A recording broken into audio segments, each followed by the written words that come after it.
আসসালামু আলাইকুম। আলহামদুলিল্লাহ। আমাদের তো আবার অনেক কেস টেস আছে, তো খোলা হতো প্রবলেম, ফোন চালানো হবে। কোনো নিষেধাজ্ঞা আছে অবশ্যই আবার শেষ করতে হবে। আপনার অনেক দূর থেকে আপনার কণ্ঠ ভালো লাগতেছিল।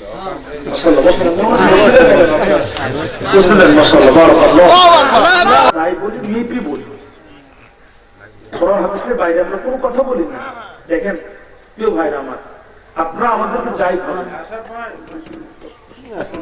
উপরে আসেন, ওয়েলকাম, উপরে আসেন। পাড়ার ভাইরা আমার খেয়াল করেন, একান্ত আপনজনেরা আমার,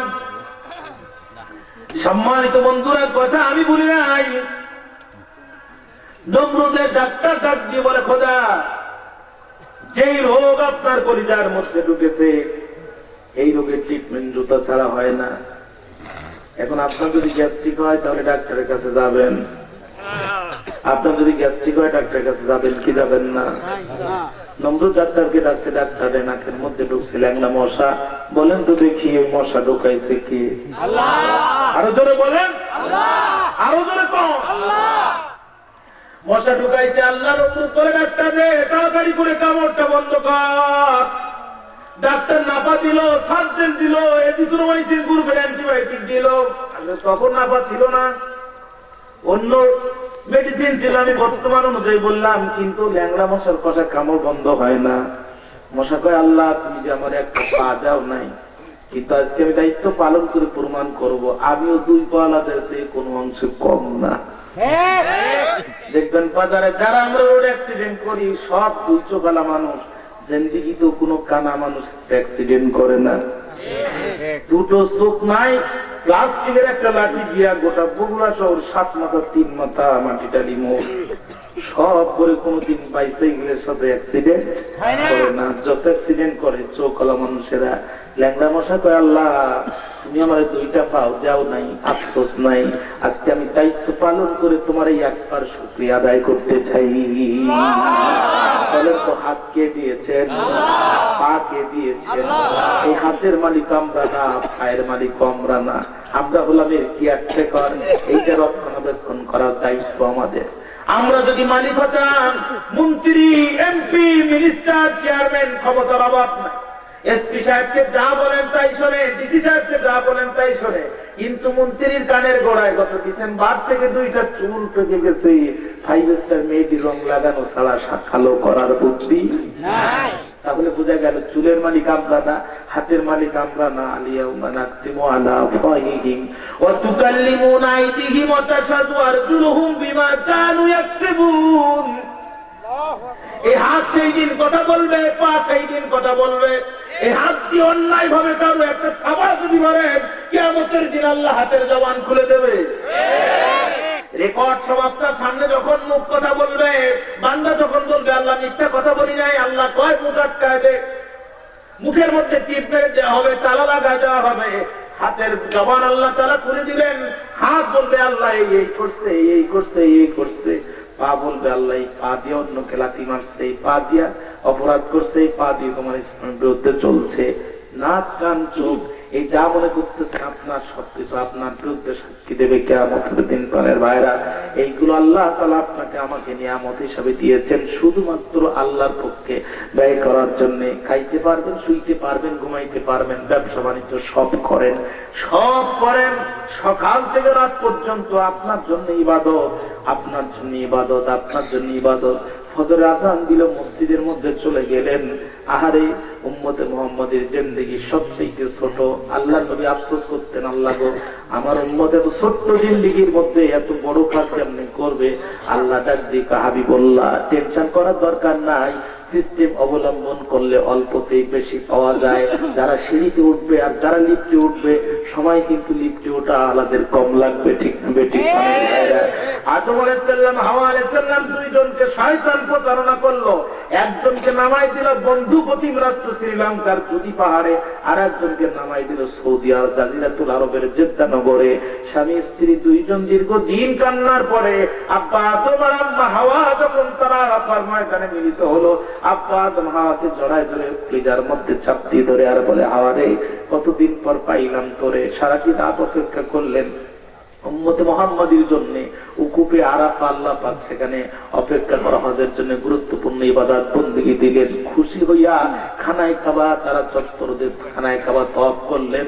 ফজরের রক্তে 2টা রাকাত নামাজ তারা আদায় করলেন। আম্মা আদম আলাইহিস সালাম শুকরিয়া তান আদায় করলেন। আব্বা আদম আলাইহিস সালামের স্মৃতি স্বরূপ আল্লাহ পাক উম্মতে মুহাম্মাদের জন্য 2টা রাকাত নামাজকে ফজরের নামাজ হিসেবে আল্লাহ পাক ফরজ করে দিলেন। বিশ্বনবী আল্লাহকে বললেন, আল্লাহ এই 2টা রাকাত নামাজ আমার উম্মত পড়বে, আদম কত লম্বা হায়াত পেল আর আমার উম্মত কত ছোট হায়াত পেল। আল্লাহ ডাক দিয়ে বলে, হাবিবুল্লাহ টেনশন করার দরকার নাই, সিস্টেম অবলম্বন করলে অল্পতেই বেশি পাওয়া যায়। 2টা রাকাত নামাজ যারা মহব্বতের সাথে আদায় করবে, আন্তরিকতার সাথে আদায় করবে, নামাজের মধ্যে যেই ওয়াদাগুলো দিছে বাস্তব জমিনে সেইগুলো আমল করবে, জানায় দাও আদম বরাবর সব আমি আল্লাহ তোমার উম্মতের আমলনামায় দিয়ে দেব। পানের বাইরে ঘুম থেকে উঠলেন, ইবাদত শুরু হয়ে গেল। কিছুক্ষণ পর বাজারে গেলেন, বিক্রি করলেন। মিথ্যা কথা বলবেন না, লাভ একটু কম হবে। মিথ্যা বলবেন না, ফাঁকি দিবেন না, ওজনে মানুষের সাথে মানুষকে ধোঁকা দিবেন না, লাভ একটু কম হবে, কিন্তু ওটাও আপনার ইবাদত। স্ত্রীর সাথে মিলিত হবেন, সেটাও আপনার ইবাদত। বাথরুমে ঢুকবেন, বাম পা দিয়ে ঢুকবেন, ডান পা দিয়ে বাইর হবেন, সেটাও আপনার ইবাদত। আপনার ঘুম থেকে ওঠা শুরু করে ঘুমানো পর্যন্ত ডান কাতে ঘুমাবেন, এরপরে দোয়া পড়বেন, ঘুমায় যাবেন, ঘুম থেকে উঠবেন, দোয়া পড়বেন, সেটাও আপনার ইবাদত। 24 ঘন্টা ইবাদতের মধ্যে কাটাতে হবে। পানের ভাইরা, আজকে আমরা মুসলমানরা যে অর্থে আল্লাহ আমাদেরকে সৃষ্টি করেছে, আমরা যদি শুধু আমাদের ভূমিকা পালন করতাম, আমাদের সমাজের মধ্যে টেন্ডারবাজি হতো না, চাঁদাবাজি হতো না। কথা বলেন ঠিক না বেঠিক? নেপালে আমি একটি সপ্তাহ ছিলাম, প্রতিদিনের পত্রিকা পড়েছি, একটা দিন একটা খুনের ছবি দেখতে পাই নাই। কিন্তু বাংলাদেশের পত্রিকা করলে ধর্ষণার খুনের ছবি চালায়, অন্য ভালো নিউজ পাওয়াই মুশকিল। পত্রিকা খোলেন, সেফটি ট্যাঙ্কির ভিতরে লাশ, বাড়ির পিছনের পুকুরের লাশ, 3 তলার উপরে লাশ, পাটখাতে লাশ, আমবাগানের লাশ, বাঁশবাগানের লাশ, তরুণীর লাশ, যুবকের লাশ, যুবতীর লাশ। নদীগুলো আগে ছিল মাছে ভরপুর, এখন লাশে ভরপুর। পানের বন্ধুরা, সব জিনিসের দাম বেড়েছে, শুধু মানুষের জীবনের দাম বাড়ে নাই, কারণ মানুষ তার প্রভুকে চিনতে পারে নাই। সকালবেলা পাখি ঘুম থেকে ওঠে, আমি তো অনেক রাত করে ফেলতেছি আপনাদের। সকালবেলা পাখি ঘুম থেকে উঠে আস্তি করে জিকির করে, আস্তি করে জিকির করে। সরষা তালাশের জন্য পাখি তার বাসা থেকে বাইর হয়ে যায়। ভারতের বর্ডার করা, বাংলাদেশের বর্ডার ক্রস করে ভারতের বেনাপোল, বাংলাদেশের বেনাপোলের বর্ডার ক্রস করে ভারতের সরিষা খায়, সেখান থেকে পাকিস্তানের গম খায়। সন্ধ্যাবেলা ফিরে আসার সময় আফগানিস্তানের চাউল খেয়ে আবার বাংলাদেশের বাসা আসে। পৃথিবীর কোন বিডিআর, কোন বিএসএফ, কোন ইমিগ্রেশন বর্ডার তাদের পাসপোর্ট চেক করে না, তাদের পাসপোর্ট চেক করে না, ভিসা চেক করে না। এক কথায় তারা মানুষের গোলামি করে না, গোলামি করে কার? আরো জোরে বলেন, গোলামি করে কার? আপনি কোনদিন কি শুনেছেন আকাশের কোন পাখি খাদ্যের অভাবে রাজপথ দখল করে বলেছে আকাশ পথে খাদ্য নাই, আমরা এখন খাদ্য চাই, খাদ্য যদি না দেওয়া হয় আকাশ পথ থেকে এসে আমরা রাজপথ দখল করব? কোন পাখি কি কোন স্লোগান দিয়েছে? আপনাদের ঘরে ঘরে টিভি আছে, আমি জানি, ডিসকভার চ্যানেল দেখেন। সাগরের মধ্যে, মহাসাগরের মধ্যে কত বড় বড় প্রাণী আল্লাহ দিয়েছেন। আপনি আমি সারাদিন যা খাই, ওদের সকালের নাস্তাও সেটা হয় না, চায়ের মতো খায়। কত টন টন খাদ্য তিমি মাছের লাগে। কোনদিন কোন সাগর থেকে কোন তিমি মাছ খাদ্যের অভাবে সাগর ছেড়ে দিয়ে রাজপথ দখল করে বলেছে সাগর মহাসাগরে খাবার নাই, আমরা এখন খাবার চাই। কথা কয় না? কথাগণ বলছে বলছে, কিন্তু আমরা আদম সন্তান। আর আফসোস লাগে, আমাদের উপকারের জন্য সৃষ্টি হলো যারা, আজকে খাদ্য পেল তারা, না খাইতে খাইতে আমাদের কাম সারা 10 টাকা চাউল নেওয়ার জন্য ইউনিয়ন পরিষদের মহিলারা লাইন দিয়া পিছনে ঈদ দিয়া সারা দিন দাঁড়ায়। অর্থাৎ আমাদের উপকারের জন্য তৈরি হলো যারা, খাদ্য পেল তারা, না খাইতে খাইতে আমাদের কাম সারা। কি খাবো, কোথায় থাকবো, এই চিন্তা করতে গেছে হায়াতে জিন্দেগির 3 ভাগের 2 ভাগ শেষ। ভাইরা আমার, কারণ হচ্ছে আসমান জমিনে যা কিছু আছে সব কিছু আল্লাহকে রব্বানি, শুধু আমরা আল্লাহকে রব মানতে পারি না, তার কারণ আল্লাহ আমাদের ইচ্ছার উপরে ছেড়ে দিয়েছেন। লিয়াবলুয়াকুম আইয়ুকুম আহসানু আমালা, আমি ছেড়ে দিয়েছি তোমাদের ইচ্ছার উপরে, কে কে ভালো আমল করো এইটা দেখার জন্য আল্লাহ পাক আমাদের ইচ্ছার উপরে ছেড়ে দিয়েছেন। মানে বন্ধুরা আমার, সুতরাং আসেন বক্তৃতার শেষ পর্যায়ে শুধু এতটুকু কনক্লুশন আপনাদেরকে দিতে চাই। মনের বাইরা, আবু জেহেল 6টা পাথর নিয়ে দাঁড়ায় আছে বিশ্ব নবীর সামনে। আল্লাহ নবী ডাক দিয়ে বলছেন, চাচা আমি বলবো নাকি হাতের মধ্যে পাথর বলবে? না, তুমি বলো। চাচা পাথর আছে 6টা। সেই না বলছে, আবু জেহেলের হাতের মধ্য থেকে আওয়াজ আসতেছে, লা ইলাহা ইল্লাল্লাহ মুহাম্মাদুর রাসূলুল্লাহ।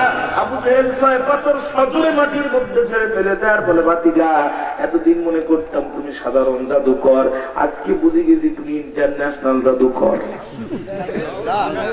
কিন্তু মনে মনে বুঝছে ভাতিজা আমার, মনে মনে বুঝছে, মুখে স্বীকার করে না, চালাক মানুষ।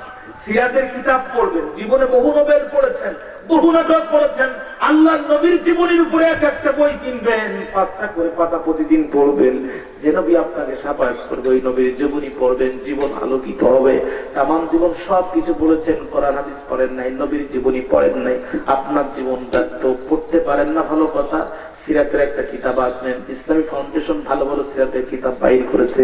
সিরাতে ইবনে হিশাম পড়বেন, সিরাতে মুস্তাফা পড়বেন, কত সিরাত গোলাম মুস্তাফার লাগ, কত সিরাতের কিতাব আছে, সবগুলো টান দিবেন, আস্তে আস্তে করে একটা করে পড়বেন। পড়তে পারেন না, নাতির কাছে দিবেন, প্রতিদিন 10টা পাতা করে সে পড়বে, আপনি শুনবেন, জীবন আলোকিত হবে। পানের বাইরে একান্ত আপনজনের আমার কান্তময় পয়েন্ট, উৎপা বিন রাবিয়া তদানীন্তন মক্কার সবচাইতে পালোয়ান, বয়োজ্যেষ্ঠ লিডার, সিরিয়াল লিডার, তার কাছে যেয়ে বলতেছে, তাড়াতাড়ি যাও মুহাম্মদকে থামাও, বাপদাদা 14 গোষ্ঠীর ধর্মে আগুন দিল, আমাদের কিন্তু রাস্তায় ফেলে দিল, আমও যাবে, সালাও যাবে, কান্দে কান্দে চোখ যাবে, দ্রুত চলে যাও। উৎপা বিন রাবিয়া বিশ্ব নবীর এসে হাঁটুতে হাঁটু লাগাইয়া ডাক দিয়ে বলতেছে, হাঁটুতে হাঁটু লাগাইয়া বলে, ভাতিজা তোমার বয়স একটু কম, বউয়ের বয়স বেশি, এমন একটা অফার দেবো, জানলে হবে খুশি, যেটা চাইবা যেটা পাইবা সেটা।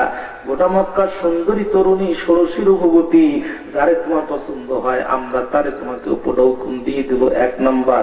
2 নাম্বার, ভাতিজা বাপ মারা গেছে, অল্প বয়সের, টাকাও নাই, পয়সা নাই, মক্কার লোকের ব্যাংক ব্যালেন্স এক জায়গায় করবো, অর্ধেক তোমারে দিব আর অর্ধেক আমরা নিব, সকালে সূর্য উঠতে দেরি হবে, কোটিপতি হতে দেরি হবে না। 2 নাম্বার, মনোযোগ আছে আমার দিকে। 3 number, is no central government at Makkah city. এই মুহূর্তে মক্কায় কোন কেন্দ্রীয় নিয়ন্ত্রিত সরকার ব্যবস্থা পরিচালিত নাই, তবে তুমি যদি আমাদের কথায় রাজি হও, তোমারে আমরা মক্কা সরকার বানায় দেব। তাহলে নারী দিলাম, টাকা দিলাম, সরকার বানায় দিলাম। আরেকটি জিনিস বাকি থাকে, সেটা হচ্ছে গগনচুম্বী রাজপ্রাসাদ। সকলে মিলে পরিশ্রম করব, এত সুন্দর রাজপ্রাসাদ বানায় দিব, মানুষ দূর থেকে তাকায় দেখবে ওই যে মুহাম্মাদের রাজপ্রাসাদ দেখা যায়। ভাতিজা শুধু একটি কথা, ওই যে একটু বলো লা ইলাহা ইল্লাল্লাহ, আল্লাহ ছাড়া কোনো মাবুদ নাই, কোনো ইলাহা নাই, কোনো উপাস্য নাই, কোনো আইনদাতা নাই, বিধানদাতা নাই, মুহাম্মাদুর রাসূলুল্লাহ, আর মুহাম্মদ হচ্ছে তার প্রেরিত রাসূল, মেসেঞ্জার। এই কথাটুকু বাদ দিবা, আর যা হাতে সব মানবা। বিশ্ব নবী চুপ করে বসলেন, আল্লাহর ফয়সালা আসবে। জিবরাইল এসে গেল, আর ডাক দিয়ে বলল, কানে কানে আয়াত নাযিল করে দিল, ক্বালাল্লাযীনা কাফারু রাব্বানা আরিনা লাযাইনি আদাল্লানা মিনাল জিন্নি ওয়াল ইনস নাজআলহুমা তাহতা আকদামিনা লিয়াকুনা মিনাল আসফালিন।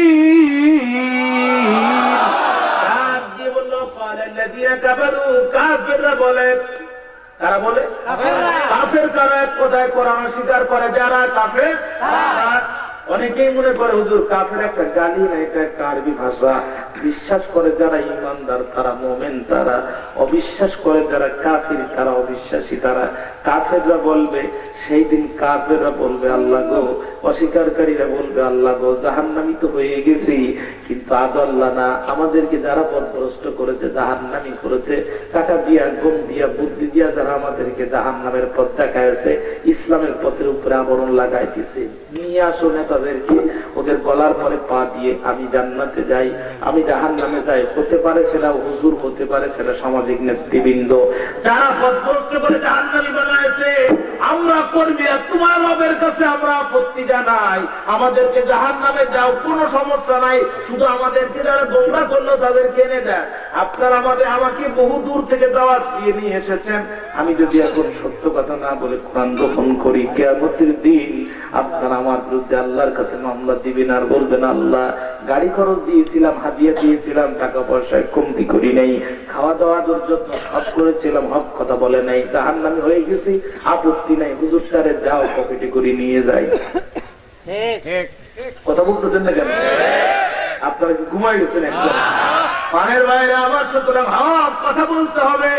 এমন কোন নবী নাই এই কোরআনের এই দাওয়াত ইসলামে আল্লাহর ওহীর দাওয়াত দিতে যে জুলুম নির্যাতনের শিকার হয় নাই।